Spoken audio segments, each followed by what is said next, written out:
Kau tahu hatiku Tuhan,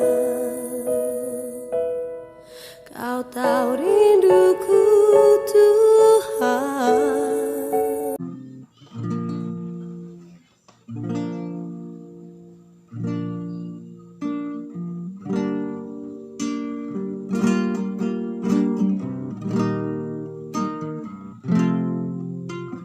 Tiada pernah ku ragukan kasih setiamu ya Tuhan. Setiap waktu dalam hidupku tak pernah kau tinggalkan. Meski langit tampak suram, awan gelap pun menghadap, hadapi badai, lewati gelombang, tak pernah kau tinggalkan diriku.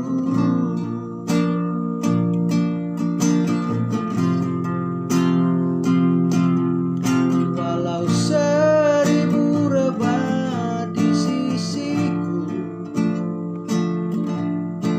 kau tetaplah Allah penolongku. Walau 10.000 rebah di kananku, takkan ku goyah, sebab Yesus sertaku. Tiada pernah ku ragukan kasih setiamu ya Tuhan. Setiap waktu dalam hidupku tak pernah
kuasa-Mu terus mengalir dalam hidup.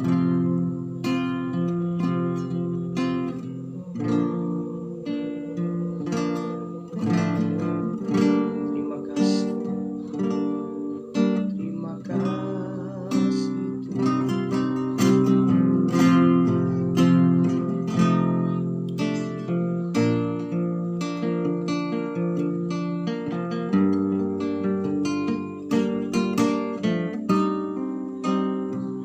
Apa yang tak dapat diperbuat oleh kami. Pikiran kami terbatas, Tuhan. Rancangan kami hanyalah rancangan manusia yang terkadang itu gagal oleh kami.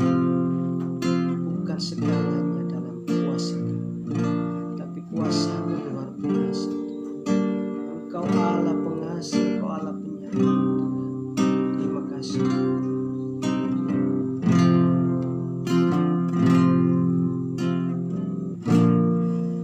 Bapa, kami bersyukur malam ini. Di penghujung pekan ini Tuhan, di malam minggu, kami telah melewati sepanjang minggu dalam perjalanan hidup kami. Banyak sekali tantangan, problem hidup kami, persoalan yang kami lewati. Tetapi kami melihat kebesaran Tuhan yang begitu besar terjadi dalam hidup kami. Karena itu kami tidak pernah menyerah. Kami tidak pernah mundur dari setiap apapun yang ada di hadapan kami. Karena kami percaya Yesus bersama dengan kami, Tuhan. Dalam nama Yesus. Haleluya. Kami akan belajar firman. Ajari kami kebenaran firman yang hakiki untuk menguatkan kami, Tuhan. Dalam nama Yesus. Haleluya. Amin. Iya.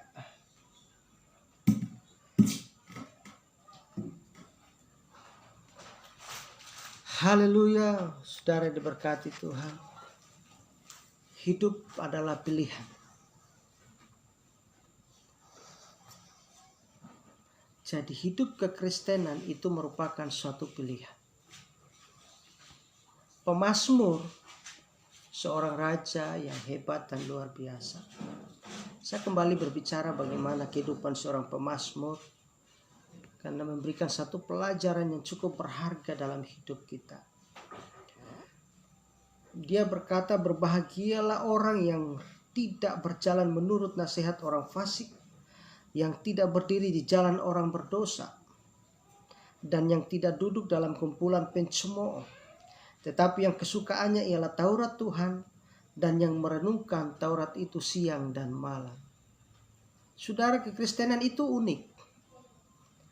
Karena kekristenan itu tidak ada paksaan apapun untuk melakukan suatu tuntutan agama. Atau bisa dikatakan bahwa harus ada aturan ini, harus ada aturan ini. Karena itu saya katakan hidup ini adalah pilihan. Dan hidup kekristenan itu juga merupakan pilihan. Kenapa saudara? Hidup kekristenan merupakan pilihan. Karena yang menentukan pilihan iman itu kita sendiri. Tuhan Yesus tidak pernah memaksakan. Bahkan dia memberikan kebebasan kepada setiap orang. Dalam perjalanannya, dalam suatu perjalanan pelayanannya, Yesus tidak pernah memaksakan seseorang.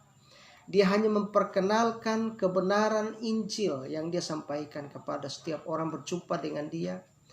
Walaupun pada zaman itu dia begitu ditentang oleh orang-orang Farisi, ahli-ahli Taurat, yang tidak suka dengan keberadaan Yesus oleh karena kebenaran yang disampaikan oleh Yesus.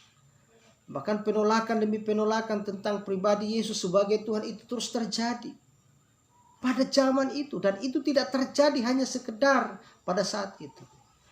Tetapi sampai hari ini pun saudara, penolakan terhadap ketuhanan Yesus itu terus terjadi dan kita sedang mengalami hari itu.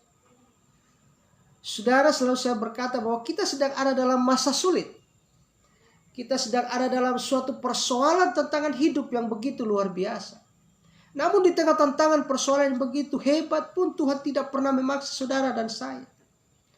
Karena hidup kita adalah pilihan, untuk menentukan keputusan iman kita pun adalah pilihan.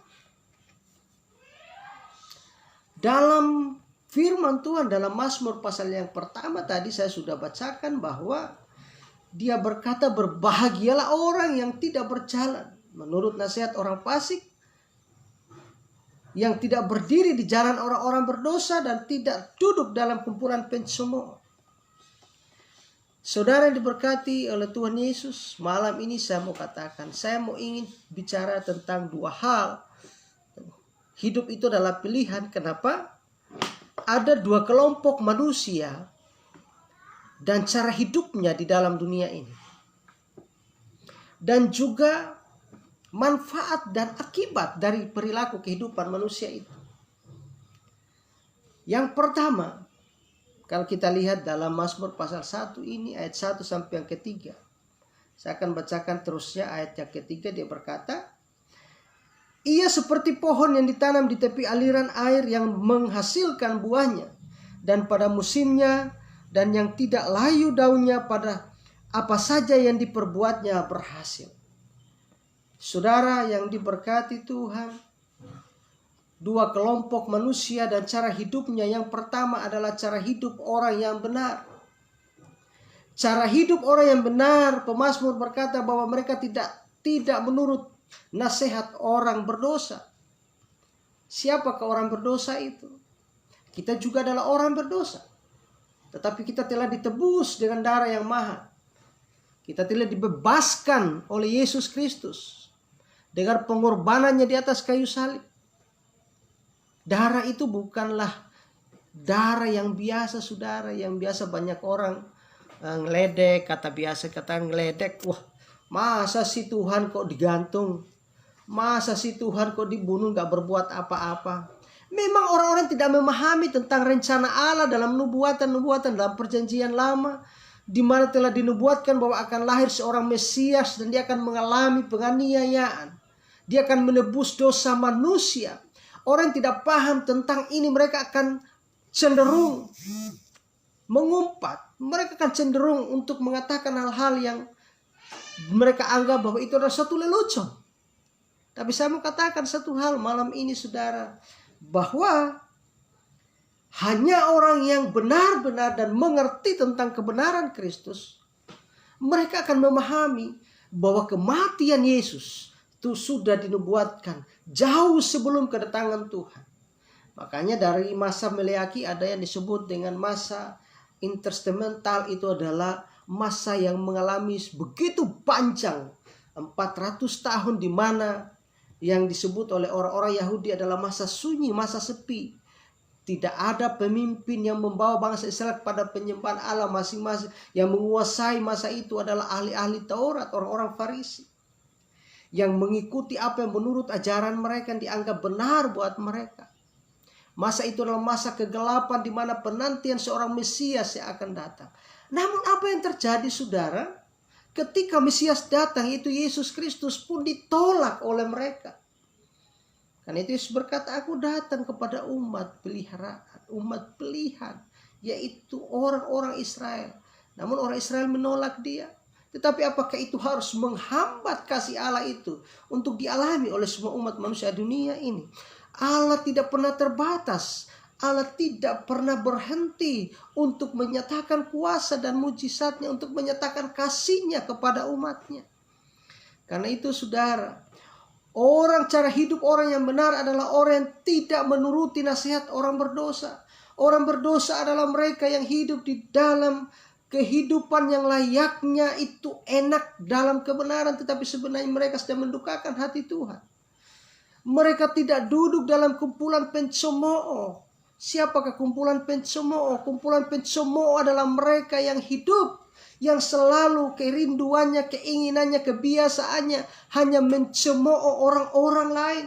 Kehidupan mereka hanyalah orang-orang yang membicarakan, ingin merancang sesuatu yang jahat. Bahkan kata-kata yang tidak membangun itu yang senantiasa keluar dari mulut mereka. Perkataan-perkataan yang tidak membangun sesama. Perkataan-perkataannya hanya untuk meruntuhkan orang lain. Perkataan-perkataan yang tidak memberikan dampak positif dalam setiap kehidupan. Bahkan tidak hanya berpengaruh buat orang lain, tetapi itu juga berpengaruh dalam kehidupannya. Saudara, pencemooh adalah orang-orang yang selalu memelihara kalimat-kalimat dan kata-kata yang kotor, kata-kata yang hanya menyakiti orang lain. Itulah kumpulan orang pencemooh. Dan cara hidup orang benar itu adalah suka akan kebenaran. Orang yang hidup dalam kebenaran, orang yang mau hidup benar di dalam Tuhan, dia selalu punya kerinduan. Dia selalu punya kerinduan untuk mencari kebenaran itu, belajar tentang kebenaran. Karena itu saudara yang diberkati oleh Tuhan Yesus Kristus. Kalau kita lihat bagaimana pernyataan seorang Raja Daud, raja yang begitu hebat, luar biasa dipakai oleh Tuhan. Dia berkata, bawalah aku berjalan dalam kebenaran-Mu dan ajarilah aku, sebab Engkaulah Allah yang menyelamatkan aku. Engkau ku nantikan sepanjang hari. Inilah kerinduan orang-orang yang mau hidup terus dekat dengan Tuhan. Orang-orang yang memiliki kehidupan yang benar, yang selalu menjaga pola hidup, menjaga cara hidup mereka, yang berkenan di hadapan Allah. Kerinduan mereka adalah selalu merenungkan Taurat Allah atau merenungkan kebenaran firman Allah. Mana mungkin orang yang hidup di dalam dosa, orang yang hidup dalam dunia pencemooh, mereka mau untuk berbicara tentang kebenaran firman Tuhan. Tetapi orang-orang yang memiliki cara hidup yang benar di hadapan Allah, dimanapun mereka berada, duduk dengan siapapun, mereka akan selalu berbicara tentang kebenaran firman itu. Mereka akan selalu membicarakan tentang Yesus sebagai Tuhan dan Juru Selamat. Karena itu saudara yang diberkati oleh Tuhan Yesus Kristus, katakanlah kepada diri kita sendiri bahwa hidup kita itu adalah pilihan. Allah tidak pernah memaksakan saudara untuk mengambil keputusan untuk mengikut Yesus. Dia memberikan kebebasan, tetapi itu pilihan. Kita memiliki cara nalar berpikir dengan baik. Kita adalah orang-orang yang percaya kepada Tuhan. Jadi kita tentu punya cara untuk memilih kehidupan yang berkenan kepada Tuhan. Banyak orang-orang Kristen yang salah mengambil keputusan dalam hidupnya. Mereka hidup di dalam perselingkuhan. Mereka hidup di dalam dosa yang keji. Mereka hidup di dalam dosa-dosa yang menyakiti hati Tuhan. Kemabukan, pesta pora itu menjadi bagian dari kehidupan mereka. Mereka melupakan bahwa itu adalah cara yang melukai hati Tuhan. Karena itu Yesaya pasal yang kelima dia berkata kepada umat-umat Allah pada waktu itu, celakalah mereka yang bangun pagi-pagi dan minum dari pagi sampai larut malam. Celakalah mereka yang menerobos rumah demi rumah, minum mabuk-mabukan. Celakalah mereka yang jago dalam mencampuri minuman keras. Kalau berkata tentang celaka, ini ada satu justifikasi Allah disampaikan kepada manusia yang bebal, disampaikan kepada manusia yang berdosa, yang tidak mau bertobat, dan Allah berkata kepada mereka, celakalah mereka. Karena itu firman Tuhan dalam Korintus juga dikatakan, jangan sesat. Pergaulan yang buruk dapat merusak kebiasaan yang baik. Percabulan, pesta pora, banci, mereka tidak layak masuk dalam kerajaan Allah. Saudara, ini pernyataan firman Tuhan. Kalau ada firman Tuhan yang telah menyatakan hal ini, itu artinya bahwa Allah tidak menghendaki kehidupan itu dijalani oleh umatnya. Tetapi saudara, kita selalu berkata bahwa kita orang percaya. Kita selalu berkata bahwa kita adalah orang-orang mengikut Yesus. Tetapi kita tidak melakukan kehendak Allah. Justru kita mengikuti cara hidup kita yang hanya menyenangkan cara hidup kita, menyenangkan pikiran kita, menyenangkan hati kita. Walaupun itu menyakiti hati Tuhan. Haleluya. Saudara, di mana-mana memang begitu. Saya seringkali turun ke desa-desa dalam pelayanan-pelayanan saya lakukan. Saya seringkali menemukan beberapa waktu lalu saya melakukan seminar di satu tempat tentang kehidupan keluarga. Indahnya kehidupan keluarga Kristen. Judul seminar saya beberapa waktu lalu ketika saya turun di satu tempat melakukan seminar ini. Saya temukan di sana begitu banyak perdebatan, pertentangan, begitu banyak keluarga Kristen yang telah hancur, keluarga-keluarga Kristen yang kawin-mawin cerai, layaknya seperti para artis. Waduh, saya katakan kalian ini seperti artis. Kenapa saudara? Saya mau katakan satu hal, gadget itu jika kita pergunakan dengan baik, maka itu akan bermanfaat dalam hidup kita. Tetapi jika gadget itu atau HP, Android kita dipakai untuk sesuatu hal yang negatif, maka itu juga dampaknya akan negatif, saudara. Karena itu banyak sekali keluarga Kristen hari-hari ini mengalami perselisihan, mengalami keberantakan, kehancuran dalam rumah tangga mereka. Dan puji Tuhan, saudara, banyak sekali kekuatan kuasa Allah juga ketika mereka mulai dalam satu kehancuran. Ketika mereka mau mengambil keputusan untuk bertobat berbalik kepada Tuhan, rumah tangga mereka dipulihkan. Tetapi banyak juga orang-orang rumah tangga Kristen hari-hari ini sedang hancur karena mereka mempertahankan ego mereka masing-masing. Terjadi perceraian, tapi saya mau katakan satu hal. Dalam firman Tuhan dikatakan bahwa orang Kristen, kehidupan pernikahan Kristen tidak bisa yang mengenal namanya perceraian. Ketika saya memberkati orang dalam pernikahan, saya selalu katakan, saya hanya memberkati satu kali ketika Anda masih hidup. Saya tidak pernah memberkati orang yang pernah menikah diberkati di gereja juga. Kecuali orangnya sudah meninggal, pasangannya sudah meninggal. Seringkali juga persoalan anak-anak, persoalan rumah tangga muda dicampuri oleh orang tuanya. Orang tuanya terlalu masuk terlalu jauh. Orang tuanya terlalu mengatur kiri dan kanan yang mempengaruhi sehingga rumah tangga anak-anak mereka menjadi berantakan. Jika hari ini ada keluarga, orang tua yang terlalu mencampuri urusan rumah tangga anaknya, saya mau sampaikan kepada saudara, jangan terlalu mencampuri terlalu dalam urusan rumah tangga anak-anak kita. Karena firman Tuhan berkata ketika mereka dipersatukan dalam satu pernikahan, mereka harus meninggalkan ayahnya dan ibunya. Mereka harus meninggalkan orang tuanya, saudaranya, dan bersatu dengan istrinya. Itu artinya bahwa mereka memiliki satu kesatuan yang kuat, yang dipersatukan oleh Allah, yang tidak bisa diganggu-gugat oleh siapapun. Mereka berdiri dalam kaki mereka sendiri. Jadi manfaat kehidupan, cara hidup orang yang benar, saudara, adalah mengalami pertumbuhan dan berkat yang melimpah. Orang yang hidupnya benar-benar dan sungguh-sungguh mengiring Yesus dan melakukan kebenaran firman Allah, hidup mereka akan mengalami pertumbuhan secara rohani dan berkat yang melimpah. Banyak orang mengatakan bahwa berkat itu hanya dapat dinilai secara finansial, keuangan yang banyak, punya deposito yang banyak. Saudara, buat apa Anda punya deposito miliaran, triliunan, puluhan juta, ratusan juta, kalau rumah tangga Anda harus berantakan? Untuk apa Anda punya jabatan kedudukan yang tinggi kalau itu hanya untuk kesenangan duniawi, tidak untuk mempermuliakan nama Tuhan?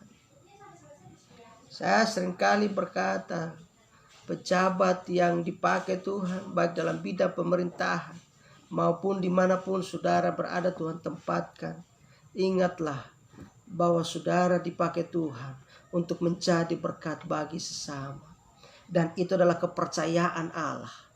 Dan Allah terus memakai saudara jika saudara melaksanakan tugas dan tanggung jawab penuh dengan tanggung jawab, dan semuanya itu untuk kemuliaan nama Tuhan. Haleluya. Yang kedua, saudara, cara hidup orang fasik.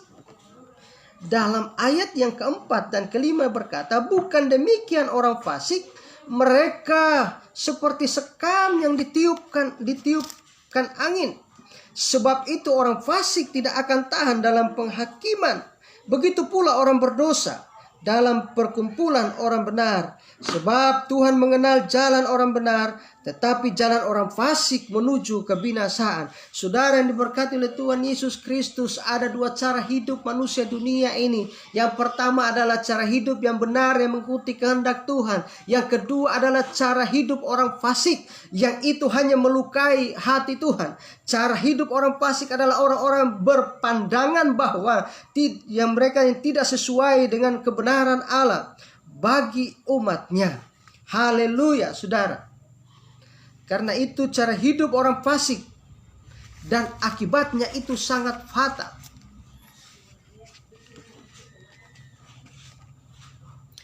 Cara hidup orang fasik itu suka mencemooh, seperti tadi saya katakan itu. Gosip gitu. Suka mencelah orang lain. Tidak mau melihat orang lain sukses. Tidak mau melihat orang lain berhasil. Tidak mau melihat orang lain memiliki kedudukan jabatan yang tinggi. Mereka mencoba merencanakan sesuatu yang jahat. Ini, saudara, adalah cara hidup orang fasik. Orang fasik adalah orang-orang di dalam gereja itu sendiri, tapi mereka tidak melakukan kebenaran. Orang fasik adalah orang yang mengaku percaya dan mereka belajar akan firman Tuhan, tetapi mereka tidak melakukan kebenaran itu. Itu adalah ciri orang fasik. Mereka tidak setia, mereka tidak taat pada kebenaran. Mereka cenderung melakukan apa yang mereka inginkan untuk kepuasan hati mereka. Orang fasik mereka suka mengandalkan kekuatan sendiri. Orang fasik cenderung egois dan sombong. Haleluya. Akibatnya adalah mereka akan seperti sekam. Sekam dalam arti metaforisnya, sekam itu melukiskan sesuatu, saudara, yang tidak berharga untuk disimpan atau tidak berharga, tidak bermanfaat. Sesuatu yang akan dibakar dalam api. Saudara, sekam itu kalau kita lihat di sawah, tumbuhlah ilalang itu lalu menghasilkan sekam. Buahnya itu tidak menghasilkan buah yang baik, tetapi sekam itu yang ditiup angin itu bisa terbang seperti kapas yang dihasilkan oleh ilalang yang tumbuh di tengah-tengah gandum dan di tengah-tengah padi. Itulah sekam. Dan dia ditiup angin ke sana kemari, lalu kemudian dia akan dikumpulkan batangnya dan daunnya akan dibakar. Itulah sekam dan itulah akibat dari kehidupan orang-orang fasik. Entah itu musuh Allah. Orang-orang fasik itu adalah musuh Allah. Mereka sama sekali tidak ada artinya di hadapan Allah. Karena itu Yeremia berkata dalam pasal ke-17 ayat yang ke-5 sampai 8, terkutuklah orang yang mengandalkan manusia, tetapi diberkati orang yang mengandalkan Tuhan. Saudara, kalau kita mengandalkan kekuatan kemampuan kita mengandalkan kekuatan apa yang kita miliki, oh saya begini dan begitu, maka saudara tergolong dalam orang-orang yang dinubuatkan oleh Nabi Yeremia. Dia berkata kepada orang Israel bahwa terkutuklah orang yang mengandalkan kekuatannya, mengandalkan manusia. Tetapi diberkati, berkat adalah bagian orang-orang yang benar. Saudara, kalau kita lihat dalam 1 Petrus ayat yang keempat, firman Tuhan itu itu sangat luar biasa, memberikan satu pemahaman terhadap kita. Dan jika orang benar hampir-hampir tidak diselamatkan, apakah yang akan terjadi dengan orang fasik dan orang berdosa? Karena itu baiklah juga mereka yang harus menderita karena kehendak Allah, menyerahkan jiwanya dengan selalu berbuat baik kepada Pencipta yang setia. Saudara yang diberkati Tuhan, kalau orang benar aja hampir-hampir tidak masuk dalam kerajaan sorga, kata firman Tuhan, bagaimana dengan orang fasik? Surat Rasul Petrus ini disampaikan kepada orang-orang Yahudi yang diaspora, yang terpencar di mana-mana. Disampaikan kepada orang-orang Yahudi yang tersebar di berbagai negara. Oleh karena keadaan yang terjadi ketika mereka mengalami runtuhnya bait Allah, maka terpencar-pencarlah mereka. Ketika mereka kembali dari pembuangan di Babel, ada sebagian orang-orang yang sudah percaya kepada Yesus Kristus, tidak lagi yang percaya kepada Allah, tidak lagi kembali ke Israel, tapi mereka mengambil keputusan untuk menetap di tempat-tempat atau di negara-negara yang lain. Karena itu Bapak Ibu Saudara yang diberkati oleh Tuhan Yesus, dampak dari kehidupan orang-orang yang fasik itu adalah kebinasaan.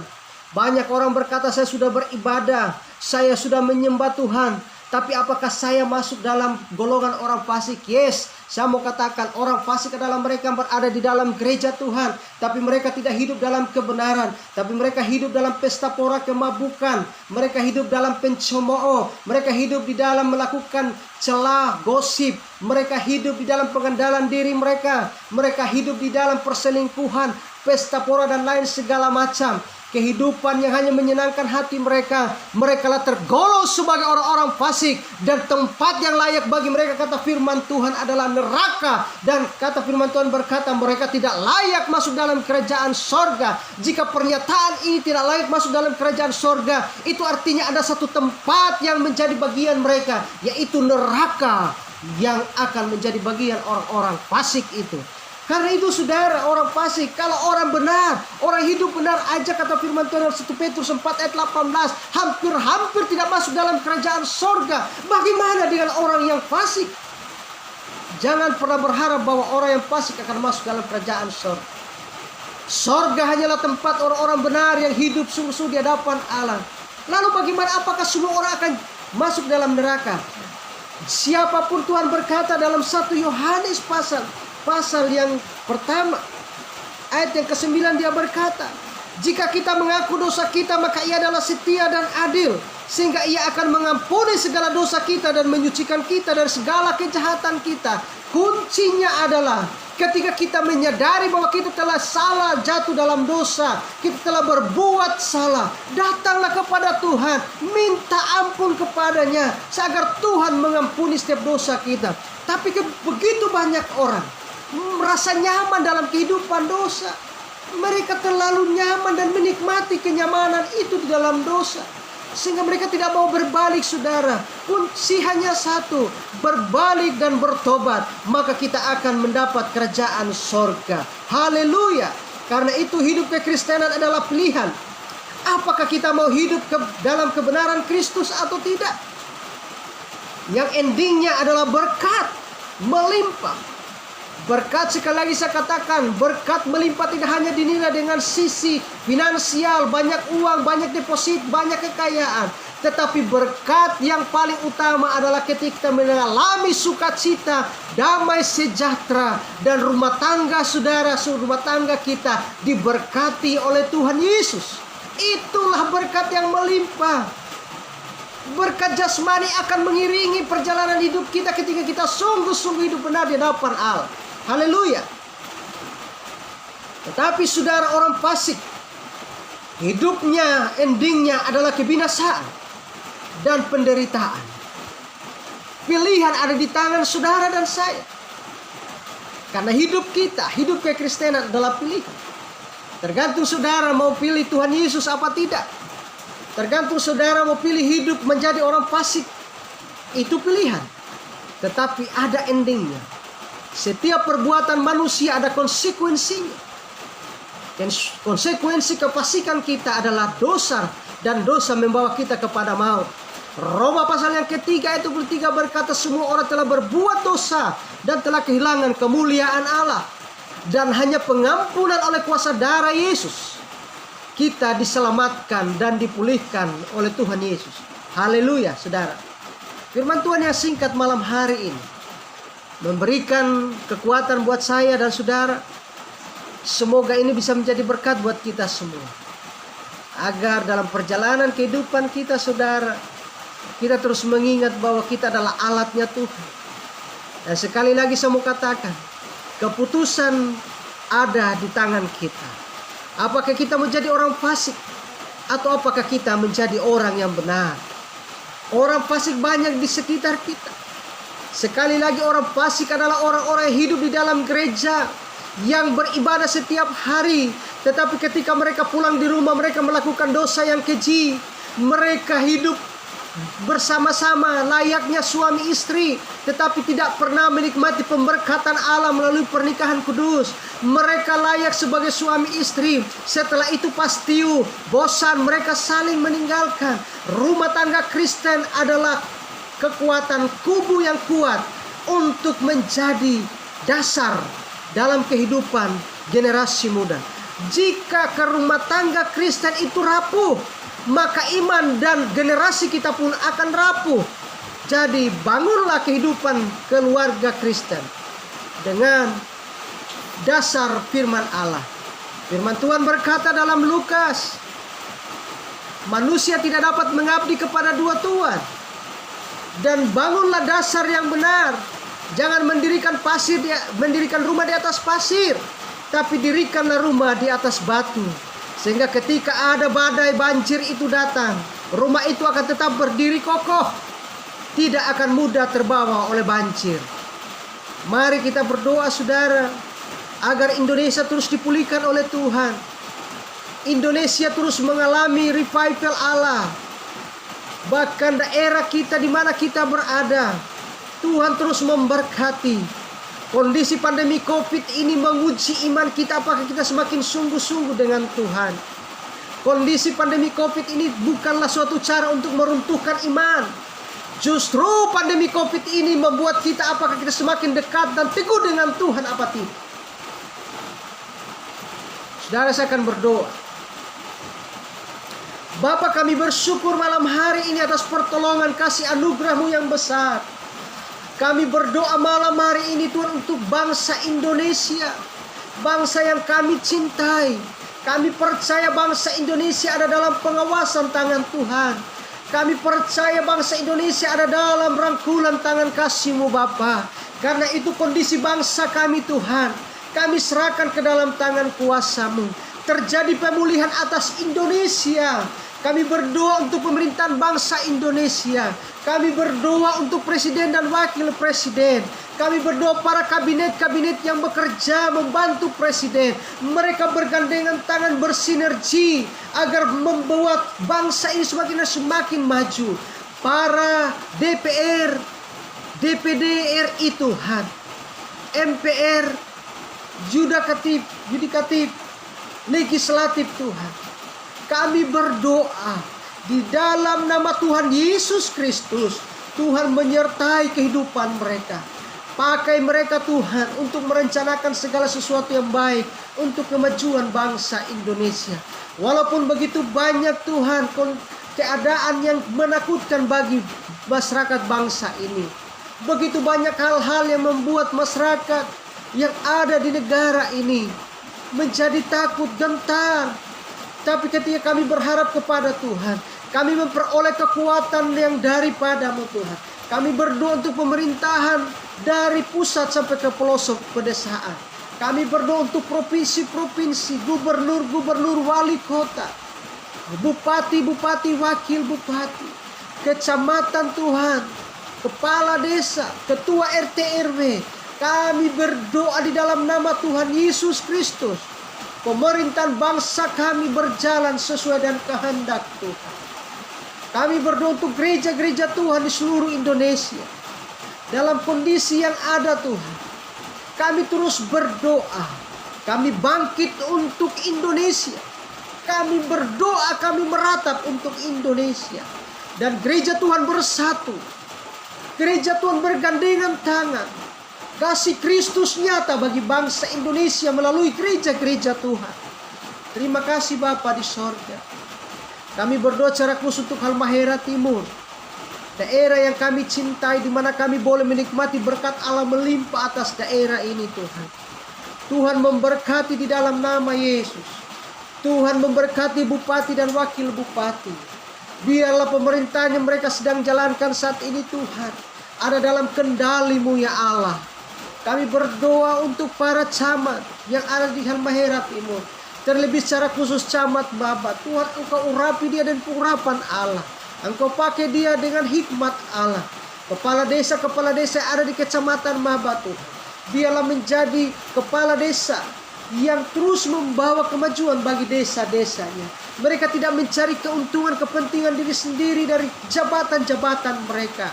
Tetapi sesungguhnya mereka menjalankan semua amanat rakyat ini hanya dengan rasa takut dan gentar akan Allah. Ketika mereka melenceng Tuhan, mereka melakukan segala sesuatu yang tidak berkenan di hadapan Allah. Tuhan jualah yang akan mengembalikan mereka dan membawa mereka kepada jalan Tuhan. Tuhan, terima kasih atas Indonesia. Terima kasih atas Halmahera Timur. Terima kasih untuk Maluku Utara, Kecamatan Maba Desa Bulu. Kami menyerahkan semua ke dalam tangan kuasa Allah. Di dalam nama Tuhan Yesus Kristus, Allah yang kami sembah, Allah yang kami muliakan. Kami bersyukur, memuji dan memuliakan akan nama Tuhan Yesus Kristus. Haleluya. Yesus Allah yang hidup. Kami berdoa. Amin.